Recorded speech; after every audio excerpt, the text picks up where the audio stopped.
வணக்கம். வணக்கம் ஓவியா. அதாவது ஈரான் மீது இஸ்ரேல் மற்றும் அமெரிக்கா இன்று திடீரென தாக்குதலை நடத்த தொடங்கியதை அடுத்து ஈரான் பதிலுக்கு அமெரிக்காவின் ஏவுதளங்களை இருக்கும் பகுதிகளை ஏவுகணைகளை ராக்கெட்களை வீசி தாக்குதல் நடத்த தொடங்கியது. இதையடுத்து மத்திய கிழக்கு நாடுகள் பகுதியில் கடந்த சனிக்கிழமை முதல் பெரும் பதட்டம் நிலை ஏற்பட்டுள்ளது. இதனால் ஈரான் உள்ளிட்ட சில நாடுகள் தங்களுடைய வான்வழி பகுதிகளை மூடிவிட்டு இதனால் மத்திய கிழக்கு பகுதிகளில் விமான சேவைகள் முற்றிலும் பாதிக்கப்பட்டுள்ளது.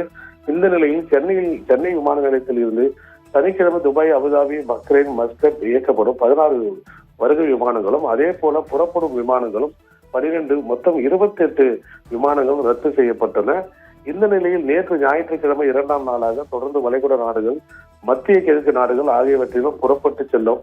அதே போல் அங்கிருந்து சென்னைக்கு வரும் விமானங்கள் தொடர்ந்து ரத்தாகி மற்றும் 33 விமானங்கள் ரத்து செய்யப்பட்டன. இந்த நிலையில் இன்று 3ஆம் நாளாகியும் திங்கட்கிழமை சென்னை விமான நிலையத்தில் வளைகுடா, ஐக்கிய அரபு மற்றும் மத்திய கிழக்கு நாடுகளுக்கு செல்லும் விமானங்கள் 3ஆம் நாளாகியும் இன்றும் சென்னையிலிருந்து Dubai, Abu Dhabi, Sharjah, Bahrain, Kuwait, Muscat உள்ளிட்ட 18 புறப்படும் விமானங்கள், அதே போல இந்த நாடுகளில் இருந்து சென்னைக்கு வர வேண்டிய 18 வருகை விமானங்கள் என மொத்தம் 36 விமானங்கள் இன்று ரத்து செய்யப்பட்டுள்ளன.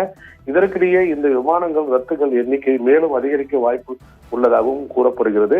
அதோடு லண்டன், அமெரிக்கா, ஜெர்மன் உள்ளிட்ட நாடுகளில் இருந்து வரும் சென்னை வரும் பல்வேறு விமானங்கள் ஈரான் மத்திய கிழக்கு நாடுகளில் வான்வெளி கடந்து வரவேண்டிய நிலையில் உள்ளது. இந்த ஈரான் உள்ளிட்ட நாடுகளின் வான்வெளி மூடப்பட்டுள்ளதால் மாற்று பாதைகளில் சுற்றி வருவதால் அந்த விமானங்கள் சென்னைக்கு வந்துவிட்டு மீண்டும் புறப்பட்டு செல்வதற்கு பல மணி நேரம் தாமதமாகலாம் அல்லது விமானங்கள் ரத்து செய்யப்பட வாய்ப்பு உள்ளது. எனவே மற்ற விமானங்கள் பயணம் செய்ய இருக்கும் பயணிகளும் குறிப்பாக அமெரிக்கா, ஐரோப்பிய நாடுகள் பயணம் செய்ய இருக்கும் பயணிகள் அந்தந்த விமான நிறுவனங்கள் தொடர்பு கொண்டு தங்களுடைய விமானங்கள் வருகை நேரம், மீண்டும் சென்னையிலிருந்து புறப்பட்டு செல்லும் நேரம் போன்றவர்களை தெளிவாக தெரிந்து கொண்டு அதற்கு தகுந்தாது போல் தங்கள் பயணங்களை அமைத்துக் கொள்ளபடி அறிவுறுத்தி உள்ளனர்.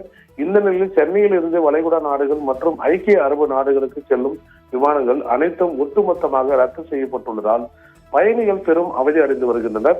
அதே நேரத்தில் சென்னையிலிருந்து சிங்கப்பூர், மலேசியா, இலங்கை, லண்டன், தாய்லாந்து, ஜெர்மன், ஹாங்காங் உள்ளிட்ட மற்ற நாடுகளுக்கு செல்லும் விமானங்கள் அனைத்தும் வழக்கம் போல இயங்கும் என விமான துறை தெரிவித்துள்ளது. ஓவியா.